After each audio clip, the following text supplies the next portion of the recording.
रामं रणरङ्गधीरं राजीवनेत्रं रघुवंशनाथं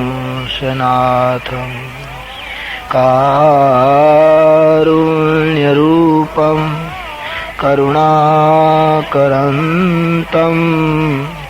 श्रीरामचन्द्रं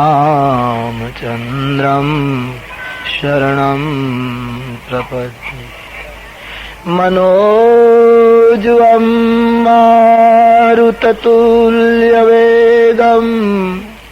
जितेन्द्रियं बुद्धिमतां वरिष्ठं वातात्मजं वानरयूथमुख्यं श्रीरामदूतं शरणं प्रपद्ये। बोलो रामचंद्र भगवान की जय। श्री बालकृष्ण लाल की जय। सद्गुरु देव की जय। ओम नमः पार्वती पतये हर हर महादेव। श्री राम जय जय राम।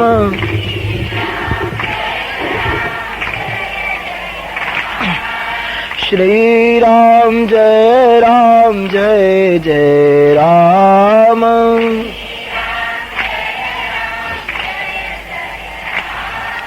श्री राम जय जय राम।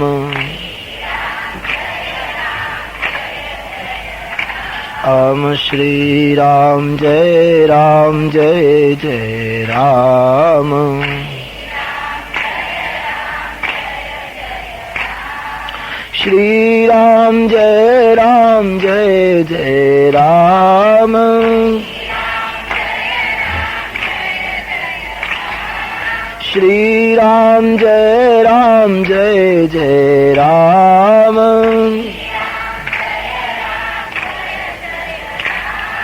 श्री राम जय जय राम।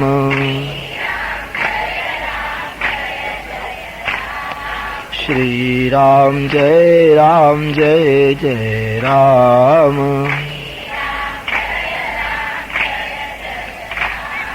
श्री राम जय जय राम। श्री राम जय जय राम।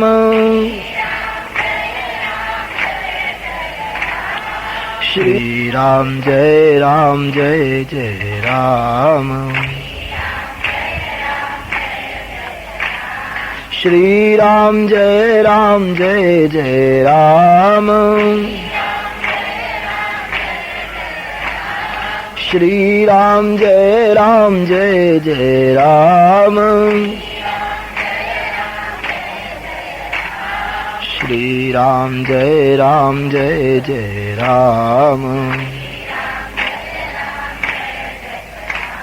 श्री राम जय जय राम। श्री राम जय जय राम। श्री राम जय जय राम। श्री राम जय जय राम।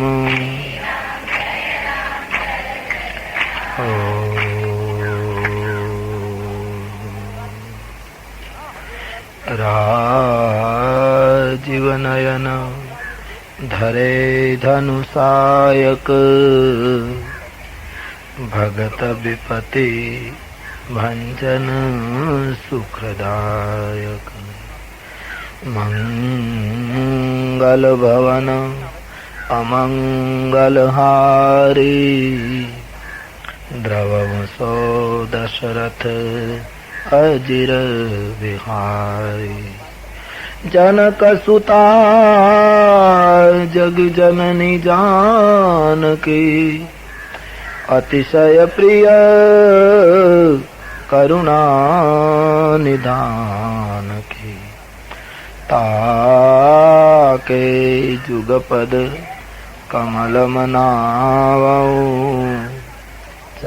सुकृपा निर्मल मति पावं महावीर बीनवं हनुमाना राम जासु जस आप बखाना प्रणव पवन कुमार खलबन पावक ज्ञान घन जासु हृदय आगार बस ही राम सरचाप धर कुंद इंदु समदेह उमारमन करुणा अयनम जाहि दीन परनेत करहूँ कृपा मर्दन मयनम सिया राम मैं सब जग जानी सिया राम मैं सब जग जानी करहूँ प्रणाम जोर जुग पानी।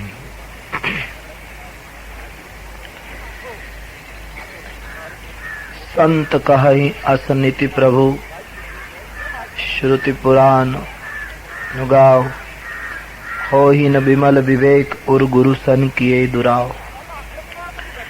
ગુરુની આગળ કોઈ વસ્તુ છુપાવવામાં આવે તો સાચું જ્ઞાન પ્રાપ્ત થતું નથી। એ ન્યાય યાજ્ઞવલ્કજીને ભરદ્વાજજીએ કહ્યું, મહર્ષિ મારા મનમાં એક સંશય છે અને એ સંશય આજ મને યોગ્ય વ્યક્તિ મળતા હું પૂછી લેવાની રજા લઉં છું।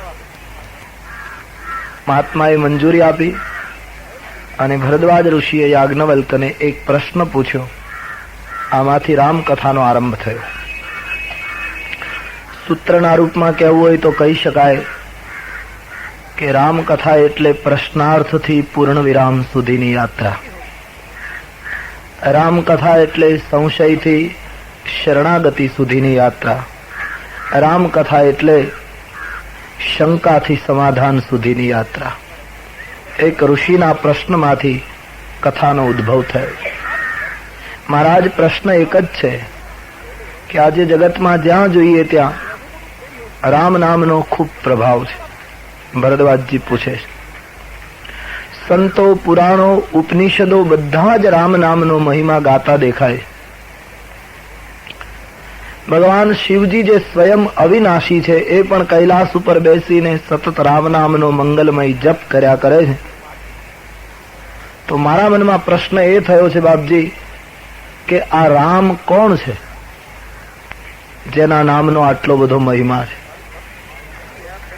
ઋષિ મુનિઓ ગાય, શાસ્ત્રો અને ઉપનિષદો એ નામનો મહિમા ગાય ત્યાં સુધી વાંધો નથી, પણ સ્વયં ચંદ્રશેખર ભગવાન શિવજી એ નામના ગુણગાન ગાય એટલે મને પ્રશ્ન થયો છે કે રામ કોણ? મહારાજ આપ એમ નહીં માનશો કે મને રામની બિલકુલ ખબર નથી। એક રામની મને ખબર હતી, ખબર છે। એક રામ अवधेश कुमारा तिन कर विदित सकल संसारा। एक राम तो दशरथ जी ना पुत्र ने 4 भाईओ હતા।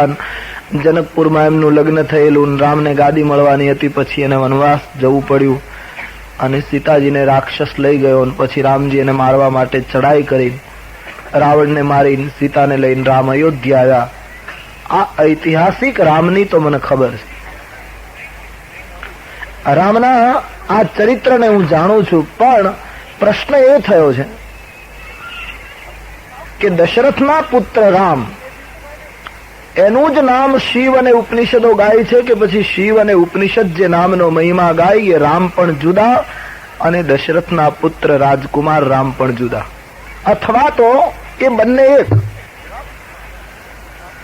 आप आटलू समाधान करो।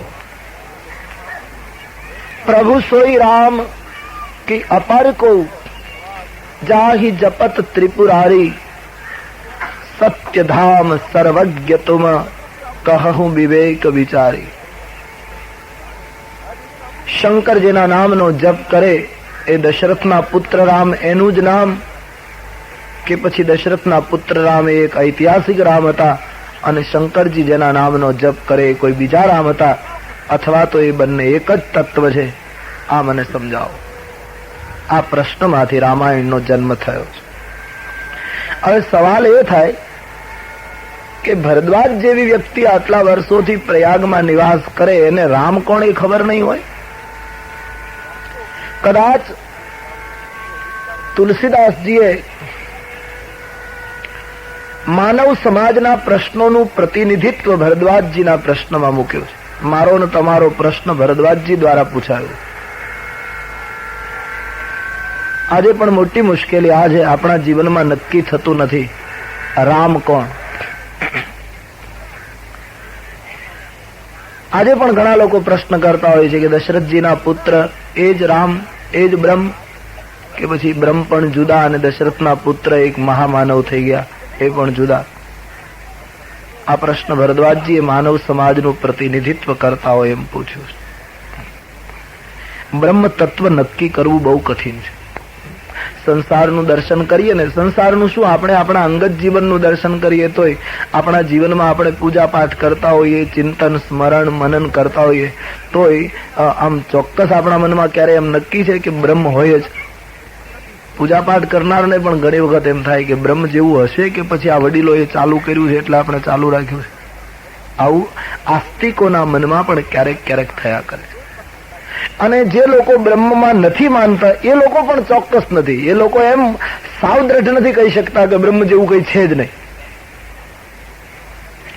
એના ઉપરથી એમ કહી શકાય કે ઈશ્વરને માનનારા પણ બહુ ચોક્કસ નથી, અને ઈશ્વર જેવું કઈ છે જ નહીં એ લોકો પણ ચોક્કસ નથી. કારણ કે એને એમ ક્યારેક ક્યારેક થાય કે ઈશ્વર જેવું કઈ હોય નહીં તો આ બધું કેમ ચાલે, આ જગતનું સંચાલન કેમ થાય. વિજ્ઞાનનો પણ એવો સિદ્ધાંત છે, સર્જન હોય તો સર્જક હોવો જોઈએ. કોઈ પણ ચિત્ર હોય તો ચિત્રકાર હોવો જોઈએ. પછી દેખાય ન દેખાય, હયાત હોય ન હોય એક વાત જુદી, પણ કોઈ પણ કૃતિ દેખાય તો કૃતિકાર હોવો જ જોઈએ ને. આ જગત દેખાય છે તો જગતને બનાવનારું કોઈ તત્વ હોવું જોઈએ, પણ નક્કી થતું નથી. મોટા ભાગની સ્થિતિ વચ્ચેની સ્થિતિ છે. ન તો પૂર્ણ હા કહી શકાય એવું, ન તો પૂર્ણ. આપણે ત્યાં બહુ જૂની વાર્તા છે કે એક ગામના પાદરમાં એક મહાત્મા આવેલા, પછી આખું ગામ એનું સામૈયું કરવા ગયું, સ્વાગત કરવા ગયું. પછી મહાત્માને કહ્યું તમે અમારા ગામમાં આવીને પ્રવચન આપો, તમારા જેવા સંત પ્રવચન આપશે તો અમારા ગામને બ્રહ્મ વિશે કંઈક વધારે જાણવાનું મળશે. તો પેલા મહાત્માએ કહ્યું ભાઈ હું પ્રવચન તો આપું પણ મારી એક શરત છે.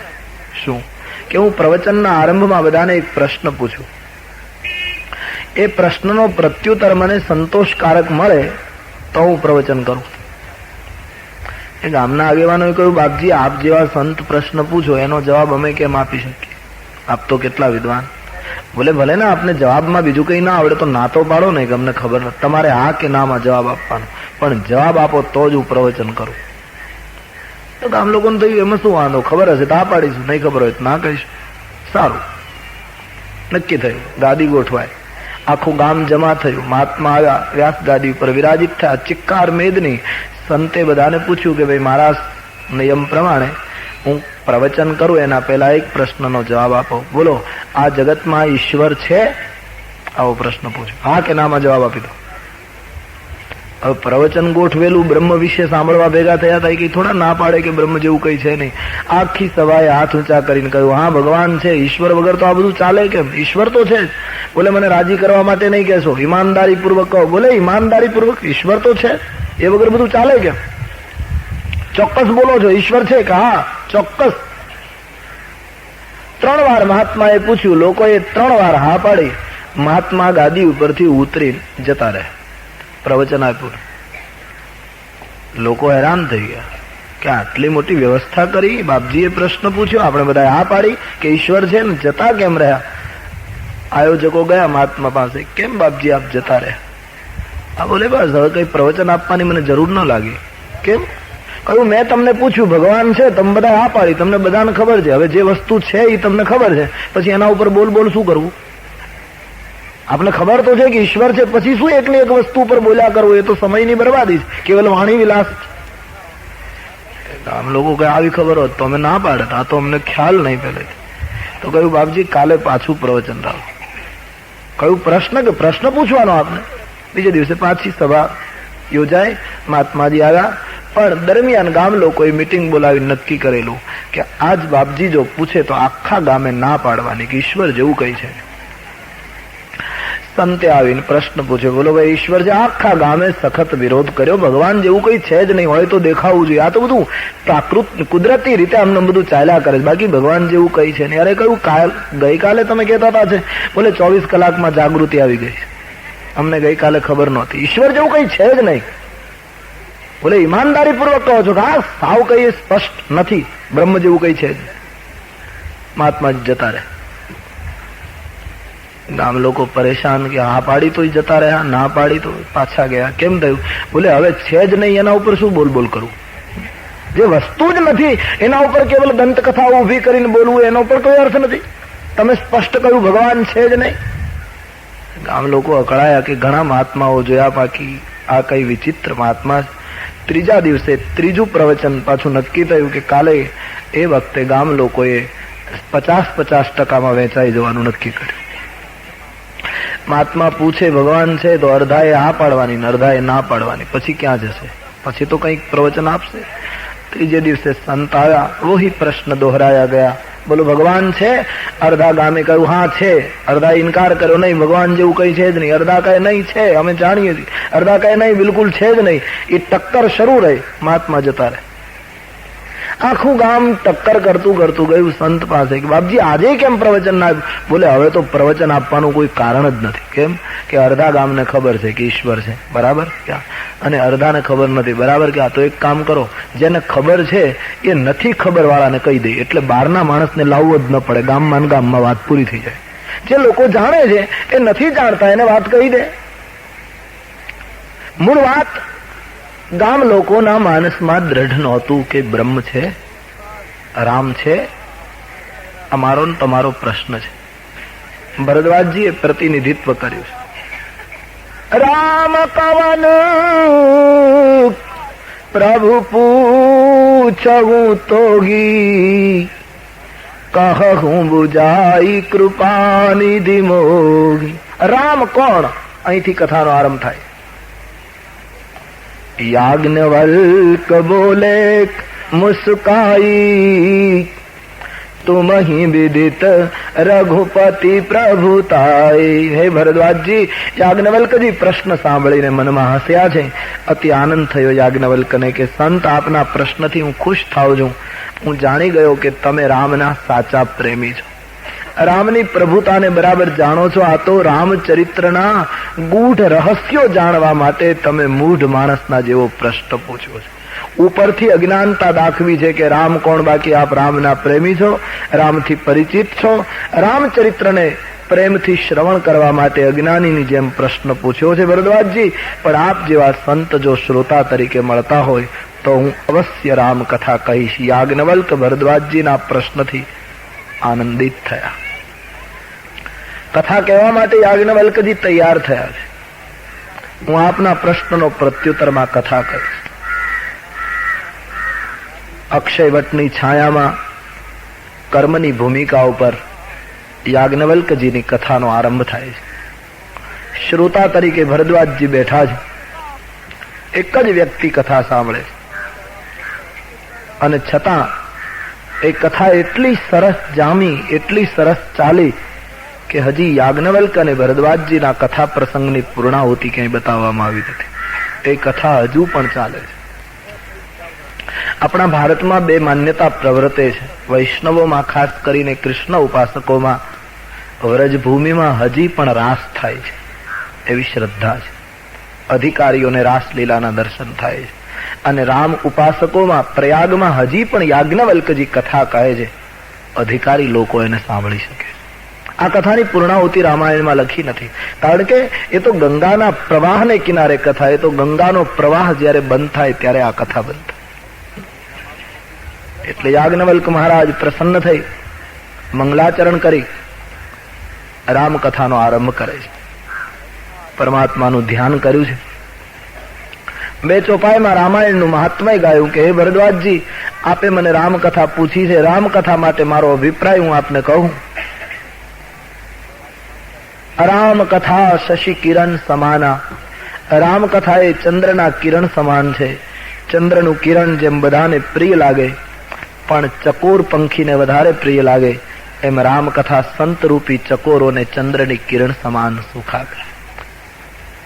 મહામોહ મહિષેશ વિશાલા, રામકથા કલી કાલી કરાલા. મહિષાસુર રાક્ષસને જેમ કાલિકાએ માર્યો, એમ મોહરૂપી મહિષાસુર રાક્ષસને મારવામાં રામકથા એ કાલિકા સમાન છે. માનવીના હૃદયમાં મોહ ઉત્પન્ન થાય તો એને રામકથા તોડી શકે. કારણ કે રામાયણના બધા શ્રોતાઓએ, ખાસ કરીને રામાયણના જે શ્રોતાઓ છે, પાર્વતી, ગરુડ, ભરદ્વાજજી, આ બધાએ પોતાના એ શ્રોતાઓએ કથા સાંભળતા સાંભળતા ઉત્તરકાંડમાં સ્વીકાર્યું છે, ગયેવું મૌર સંદેહ, સુનેવું સકલ રઘુપતિ ચરિત, ભયેવું રામ પદ ને તવ પ્રતાપ વાયસ્તે. અમારો મોહ નાશ પામ્યો. પરમાત્માની કથામાં એવી શક્તિ છે માનવીના મોહનો નાશ કરવાનો. એકવાર માણસ પૂર્વગ્રહ રાખ્યા વગર, કોઈ પણ જાતનો આગ્રહ રાખ્યા વગર રામકથાને બે કાન સોંપી દે, બસ કેવલ 2 કાન સોંપીને બેસી જાય અને શાંતિથી રામકથાનું શ્રવણ કરે તો માનવીનો મોહ દૂર થાય. એ નિર્વિવાદ છે. ભગવત કથાની એ શક્તિ છે.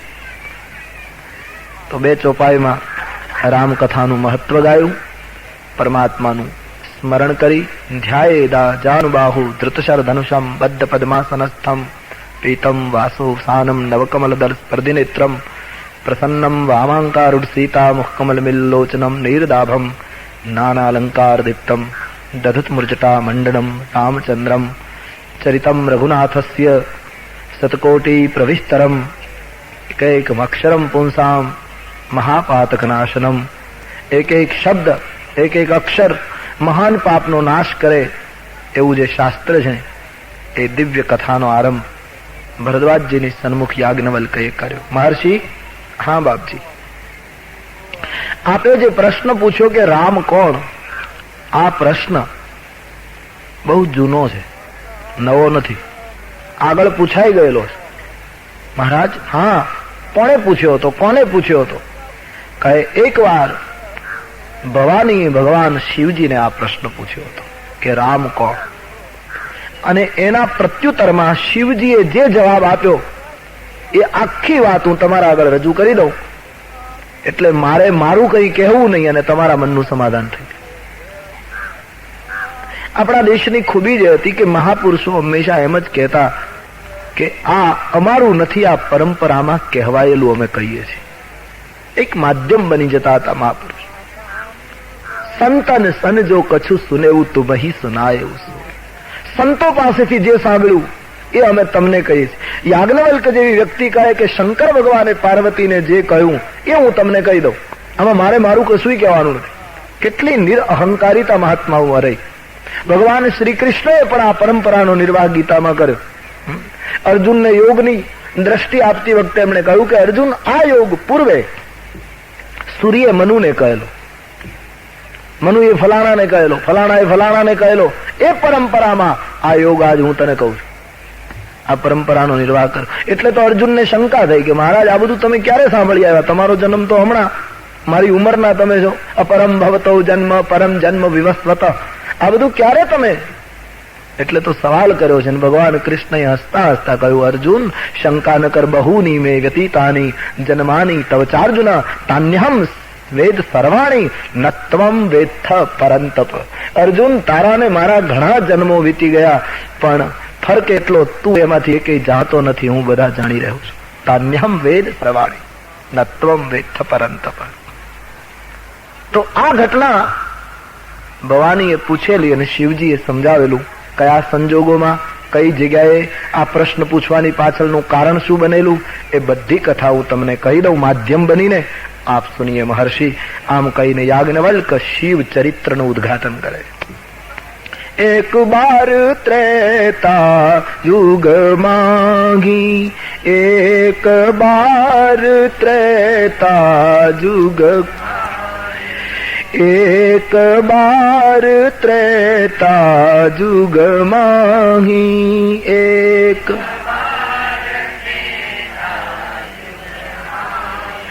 शंभु गए कुंभज ऋषि पाही, शंभु गए संग सती जग जननी भवानी, संग सती पूजे ऋषि अखिलेश्वर जानी, पूजे ऋषि अखिलेश्वर, राम कथा मुनि बरज बखानी, राम कथा सुनी महेश परम सुख मानी, सुनी महेश परम सुख। हे भरद्वाज जी, एक વાર ત્રેતા યુગમાં ભગવાન શિવજીને રામકથા સાંભળવાની ઈચ્છા થઈ અને તેથી કૈલાસના શિખરથી નીચે ઉતરી સંગ સતી જગ જનની ભવાની, જગતની જનેતા ભવાની શંકરજીની સાથે છે અને બંને જણ રામકથા સાંભળવા માટે અગસ્ત ઋષિના આશ્રમમાં ગયા. કુંભજ ઋષિ શબ્દ વાપર્યો છે. કુંભજ, કુંભજ યાની જેનો કુંભમાંથી જન્મ થયો છે, ગળામાંથી જેનો જન્મ છે. રામકથા દરિયા જેવડી કથા. હવે દરિયા જેવી કથા જેનો જન્મ ઘડામાંથી થયો એની પાસે સાંભળવા માટે ગયા. રઘુબીર ચરિત અપાર, રઘુબીર ચરિત અપાર, બારિધિ પાર કભી કોને લાગ્યો નિજ ગીરા પાવની કરની કારણ, રામ જસ તુલસી કયો. બાબાજીએ કહ્યું રઘુવીરની ચરિત્ર એ તો અપાર સમુદ્ર. હવે સમુદ્ર જેવી કથા જેનો જન્મ ઘડામાંથી થયો એની પાસે સાંભળવા ગયા. કદાચ એટલા માટે અગસ્તજીને પસંદ કર્યા કે અગસ્તજી કેવલ ઘડામાંથી જન્મ્યા, ભલે એનો જન્મ ઘડામાંથી, પણ પુરાણ પ્રસિદ્ધ કથા છે કે 3 અંજલિમાં આખો સમુદ્ર પી ગયા હતા. શંકરજીને થયું કે રામચરિત્રનો સાગર પણ પૂરેપૂરો પી ગયા છે અગસ્તજી, અને તેથી કથા એની પાસે સાંભળવી જોઈએ, જે ભલે આમ જન્મ ભલે કુંભજ હોય. નહીતર રામાયણના આદિ સર્જક ભગવાન શિવજી પણ એને સાંભળવાનો કેટલો પ્રેમ કે આટલી કૈલાસની ઊંચી ગાદી છોડીને કથા શ્રવણ કરવા માટે પતિ પત્ની છેક અગસ્તજીના આશ્રમે ગયા. આવ્યા અગસ્ત મહારાજ અતિ આનંદમાં આવી ગયા. જગજનની ભવાની સાથે છે, બંનેને વિરાજિત કર્યા. અગસ્ત મહારાજે શિવજીની પૂજા કરી. પહેલા શિવજીની પૂજા કરી. શંકર ભગવાનની પૂજા જયારે અગસ્તજી કરવા લાગ્યા ભરદ્વાજજી, ત્યારે શંકર ભગવાન પ્રસન્ન થઈ ગયા. શંકરજીને થયું ધન્ય છે આ મહાપુરુષ. કારણ નિયમ એવો કે શ્રોતા હોય એ વક્તાની પૂજા કરે. ત્યારે અહીંયા એવું બન્યું કે શ્રોતા તરીકે શંકર ભગવાન આવ્યા, વક્તા તરીકે અગસ્ત બેસવાના. તો નિયમ પ્રમાણે શંકર ભગવાને અગસ્તજીની પૂજા કરવી જોઈએ, પણ આજ અગસ્ત મહારાજ વક્તા છતાં શ્રોતાની પૂજા કરવા લાગ્યા. અગસ્તજીની નિરાભિમાનિતા, એની સરળતા જોઈ શંકર ભગવાન ખૂબ પ્રસન્ન થયા કે સંતમાં કેટલી સરળતા છે, મારે એની પૂજા કરવી જોઈએ, છતાં એ વક્તા બનીને મારી પૂજા કરી રહ્યા છે. શંકર ભગવાને પૂજાનો આવો સરસ અર્થ કર્યો. પણ શંકરજીની પૂજા કરીને એ ભવાનીની પૂજા કરવા ગયા અગસ્ત મહારાજ, તો ભવાની એનો ગલત અર્થ કર્યો. ભવાનીની જેવી પૂજા અગસ્તજીએ શરૂ કરી તો ભવાની એમ વિચારવા લાગ્યા કે હવે આ શું કથા કહેવાનું. અમે આવ્યા ત્યાં અત્યારથી અમારા પગ પૂજવા માંડ્યો, અમને વંદન કરવા લાગ્યો, આરતી કરવા લાગ્યો. હવે આ બિચારો શું કથા કહે છે, જેનો જન્મ જ ઘડામાંથી છે. શંકર ભગવાન મને ક્યાં કૈલાસથી અહીં સુધી લઈ આવ્યા, આમાં હવે છે શું? બસ સતીના મનમાં આ પૂર્વગ્રહ બેસી ગયો. એક અહમ પેદા થઈ ગયો કે આ બિચારો શું. અને સંત પુરુષોની ખૂબી જ હોય છે. સંતમાં અને સંસારીમાં આપણા અનુભવ પ્રમાણે કહીએ ને તો આ એક સાચો તફાવત છે કે સંત અને સંસારીમાં સંતો પ્રભાવ છુપાવે અને સ્વભાવ પ્રગટ કરે. આ સંતની પ્રકૃતિ. એનામાં જેટલી શક્તિ હશે એટલી છુપાવશે, બિલકુલ સહજ અને સામાન્ય દેખાવાની કોશિશ કરશે. આ સંતનો સ્વભાવ. પ્રભાવ છુપાવવો, સ્વભાવ ખુલ્લો કરવો. અને સંસારીઓ કાંઈ ન હોય તો એ પ્રભાવ જાહેર કરવો અને સ્વભાવ છુપાવવો. આપણે નથી સમાજમાં જોતા, ઘણાની અંદર કશુંય ન હોય છતાં એટલો મોટો આડંબર કરે, પ્રભાવને જાહેર કરવો. ત્યારે સંત પુરુષો સ્વભાવ જાહેર કરે. કેટલા મોટા મોટા સંતોએ પોતાનો સ્વભાવ જાહેરમાં કહ્યો. મૌ સમ કૌન કુટિલ ખલ કામી. ખાલી બોલીને નહીં, દસ્તાવેજ કરી આપ્યા દુનિયાને કે અમે આવા હતા, આવું અમારું જીવન હતું. વર્ષો સુધી લોકો એ પદોને ગાય છે. આવું જાહેરમાં જેને ઈશ્વરનો સાક્ષાત્કાર થયો એવા પુરુષો કહી ગયા કે મો સમ કોન કુટિલ ખલકામી. અમારા જેવા અધમ કોણ.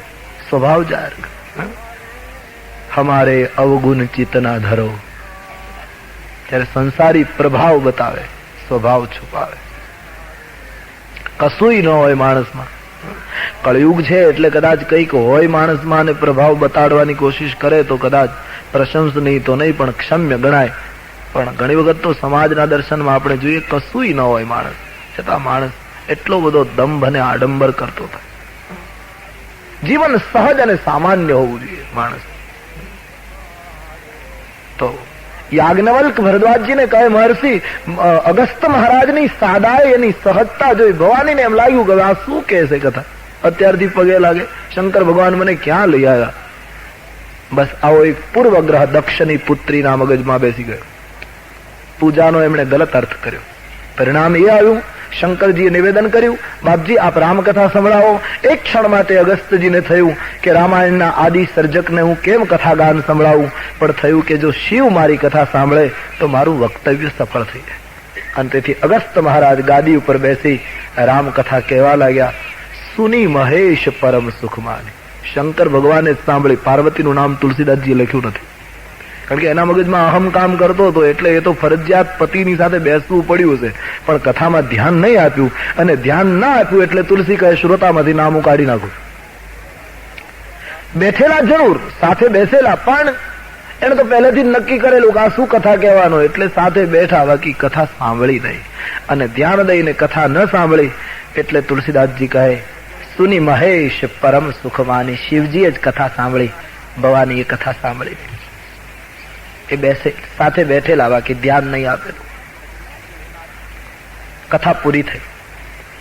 અગસ્ત મહારાજને મારે કથાના બદલામાં કઈ પત્ર પુષ્પ ધરવું છે, એટલે શંકર ભગવાને અગસ્તજીને પૂછ્યું, હું તમને એમને કંઈક આપું અને તમને ઉપયોગી ન થાય, એના કરતા આપને પૂછું, આપને કંઈ ઉપયોગી થાય એવી વસ્તુ મારી પાસે માંગો, હું આપને શું અર્પણ કરું.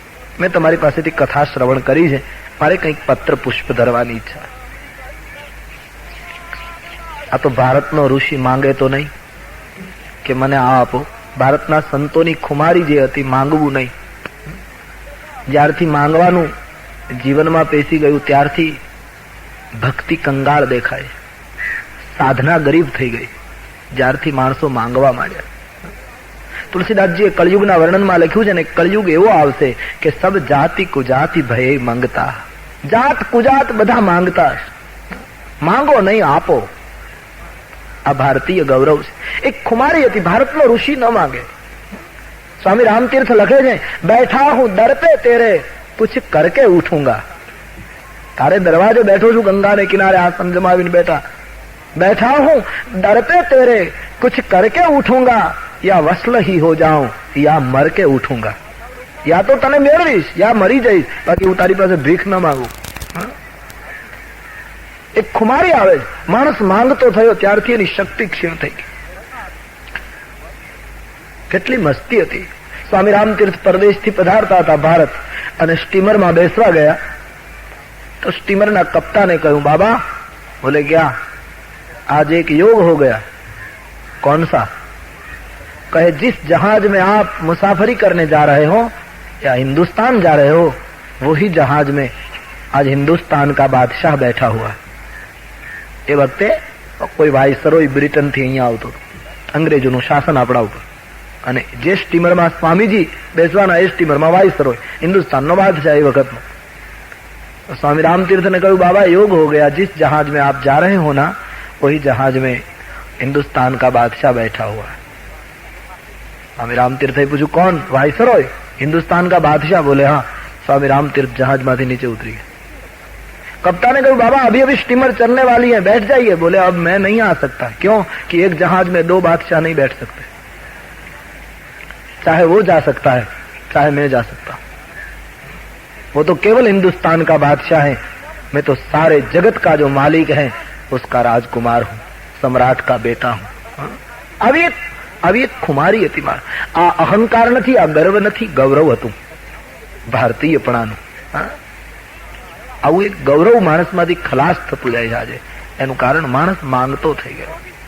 માંગો નહીં, મેળવવાને લાયક બનો। પ્રવાહ આવી રહ્યો છે, પાત્ર બનો।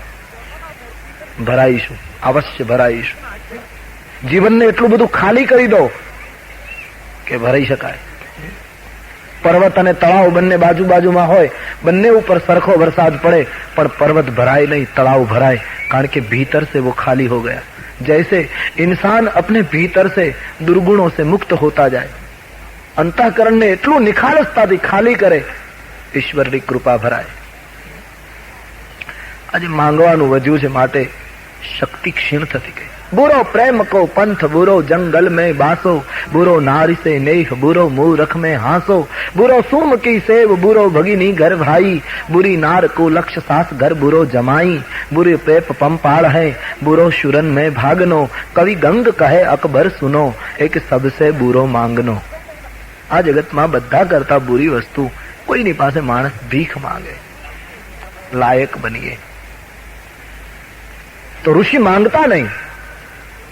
अगस्त महाराज ने थયું માંગુ કેમ? ભલે ભગવાન શિવ હોય। શંકરાચાર્ય મહારાજે સ્પષ્ટ કહી દીધું કે હું માંગીશ નહીં, મત હું તને એટલું જ કહી દઉં જગદંબા कि न मोक्षस्याकांक्षा न च विभववांछापि चन्मे न विज्ञानापेक्षा शशिमुखी सुखेच्छापि पुनः अतस्त्वाम संयाते जननी जननम यातुममवै मृडानी रुद्राणी शिव शिव भवानी जपत न मोक्षस्याकांक्षा। હું તારી પાસે ભીખ નહીં માંગુ। જગતગુરુ માતાજીની સ્તુતિમાં તો તારે જેમ નિર્ણય કરવો એમ કર, હું તારો દીકરો છું, તારે દ્વાર આવીને ઉભો છું, યથા યોગ્યમ તથા કરું। મેં મારી જાહેરાત કરી દીધી છે કે મત સમહ પાપ કી નાસ્તી પાપઘ્નિમ ત્વત સમાન ही एवं ज्ञात्वा महादेवी यथा योग्यम तथा। હું માંગીશ નહીં બસ। આજે ભક્તિ સફળ નથી થતી એનું મોટું કારણ ભક્તિની પાછળ મારો ને તમારો સોદો છે। મોટા ભાગની ભક્તિ કંઈક મેળવવા માટે થઈ રહી। હું ભક્તિ કરું, ભજન કરું, આટલો જપ કરું, મને આટલું મળે। કાં તો કોઈને પદાર્થો જોઈએ છે, આ તો કદાચ પદાર્થો નહીં જોતા હોય તો પુણ્ય જોઈએ છે કે અમને પુણ્ય મળે। ભક્તિ પદાર્થ માટે ને પુણ્ય માટે ન હોય, ભક્તિ તો ઈશ્વર ઉપર પ્રેમ માટે હોય।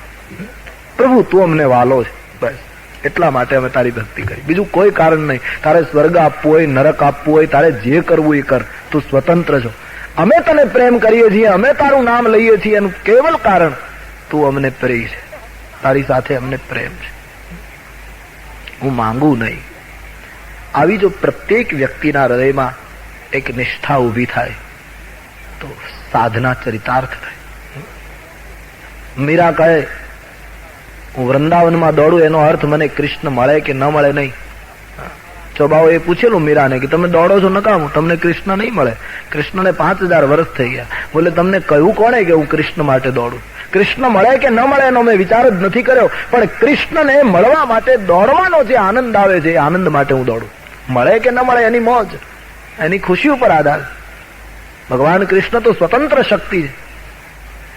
હું ભજન એટલા માટે કરીશ બસ। પેલી આપણી બહુ જૂની કથા છે ને કે મસ્જિદની અંદર એક ફકીર 20 વર્ષથી નમાજ પડતો હતો। એની નક્કી થઈ ગયેલી જગ્યા કે એક જ જગ્યાએ નમાજ પડે, એના હાથ પગના ખાડા પડી ગયેલા જમીનમાં, એની જગ્યા રિઝર્વ રહે, ત્યાં કોઈ નમાજ ન પડે। એ માણસ બસ હોય જ. 20 વર્ષથી અખંડ બંદગી એની.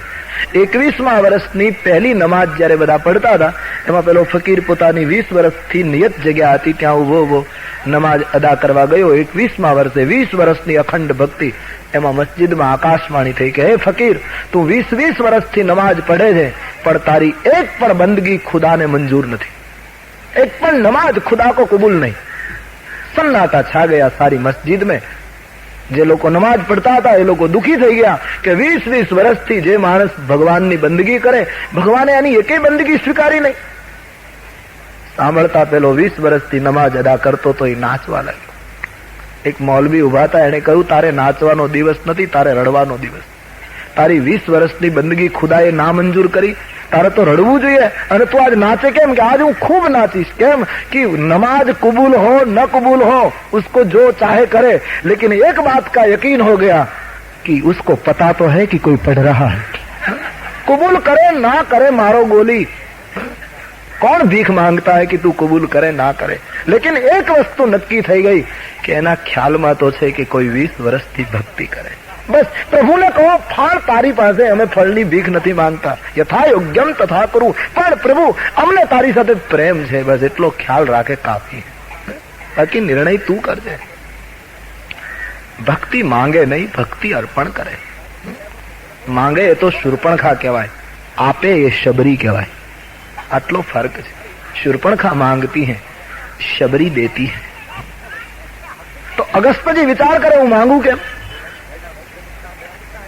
શંકર ભગવાનને કહ્યું મહારાજ હું માંગીશ નહીં, પણ એક વસ્તુ આપને પૂછું. જેમ તમે મને રામકથા પૂછી અને મેં તમને રામકથા કહી, હું તમને રામ ભક્તિ વિશે પૂછું અને આપ મને રામ ભક્તિ કહો.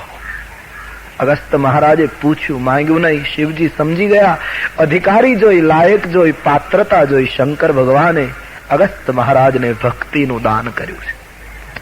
રામાયણનો એવો મત છે ભક્તિ 2 જણ જ આપી શકે છે, એમ રામાયણ માને છે. રામાયણનું દર્શન આમ કહે, એક તો શિવ ભક્તિ આપી શકે અને બીજો સંત કૃપા કરે તો ભક્તિ મળે. સ્વયં રામજીએ બંને વાત મૂકી છે રામાયણમાં. શંકર ભજન બિના નર ભક્તિ ન પાવઈ મોરી. શંકરજીના ભજન વગર ભક્તિ ન મળે, અથવા તો ભક્તિ તાત અનુપમ સુખ મૂલા, મિલહી જો સંત હોહી અનુકૂલા. કોઈ સંત અનુકૂળ થાય તો ભક્તિ મળે. ભક્તિનું દાન કર્યું છે. આમ રામકથા શ્રવણ કરતા, ભક્તિની ગાથા ગાતા ભગવાન શિવજી થોડો સમય ભરદ્વાજજી અગસ્ત્યના આશ્રમમાં રોકાયેલા, અને પછી એક દિવસ મોનિસન બિદા માંગી ત્રિપુરારી, ચલેવું ભવન સંગ દક્ષ કુમારી. મહાત્માની પાસે વિદાય માંગી કે હવે અમે કૈલાસ જઈએ. અગસ્ત્યજીએ વિદાય આપી અને જયારે પાછા ફર્યા એટલે તુલસીદાસજી પાછા ભવાનીને બતાવ્યા કે ચલેવું ભવન સંગદક્ષ. આવ્યા ત્યારે સાથે હતા, જતી વખતે સાથે હતા, ખાલી કથા સાંભળવામાં જ નામ નહીં લખ્યું, કારણ કે એમાં સાથે નહોતા રહ્યા. બેઠેલા સહી પણ સાંભળી નહોતી એટલે નામ ઉડાડી મૂક્યું. આવ્યા ત્યારે કેટલું સન્માન આપ્યું, શબ્દ પર ગૌર કરે આપ. સંગ સતી જગ જનની ભવાની. કથા સાંભળવા આવે છે તો તુલસીદાસજી કહે જગતની માં ભવાની સાથે હતા, પણ અગસ્ત્ય ઋષિનો સરળતાનો ગલત અર્થ કર્યો, પરમાત્માની મંગલમય કથાનો અપરાધ કર્યો, અને અભિમાનમાં ડૂબીને સતીએ કથા ન સાંભળી, એટલે જતી વખતે જગજનની ભવાનીનું સન્માન તુલસીએ હટાવી લીધું અને લખ્યું ચલેવું ભવન સંગ દક્ષ કુમારી. દક્ષની દીકરી છે. દક્ષ એટલે બુદ્ધિમતા, બુદ્ધિમાન બાપની બેટી છે એટલું જ દેખાયું. બાકી જે ભવાની જગજનનીનું જે સન્માન હતું એ આદર ઉઠી ગયો. પતિ પત્ની અને ભવાનીના મનમાં તો એટલો ઘમંડ, જાણે કથા નથી સાંભળી એનું ગૌરવ લે. બંને જણ ચાલ્યા જાય. હવે બન્યું એવું કે સમય ત્રેતાયુગનો હતો અને એ વખતે રામ જન્મ થઈ ચૂકેલો. કથા સાંભળેલી એ આગલા ત્રેતાયુગના રામ અવતારની, કારણ કે આપણે ત્યાં નિયમ છે કે દર ત્રેતાયુગમાં રામ અવતાર થાય, અને તેથી જે કથા ગવાય તે ગત ત્રેતાયુગમાં, વર્તમાન ત્રેતાયુગ હતો એનો રામ જન્મ થયેલો. ભગવાન રામ પિતાની આજ્ઞા પાળીને વનમાં દંડિકારણ્યમાં ફરતા હતા અને સીતાજીનું રાવણ અપહરણ કરીને જતો રહ્યો. રામ લક્ષ્મણ સીતાજીની શોધમાં દંડિકારણ્યમાં ફરે છે. એ વખતે શિવ અને સતી બંને કૈલાસ જતા.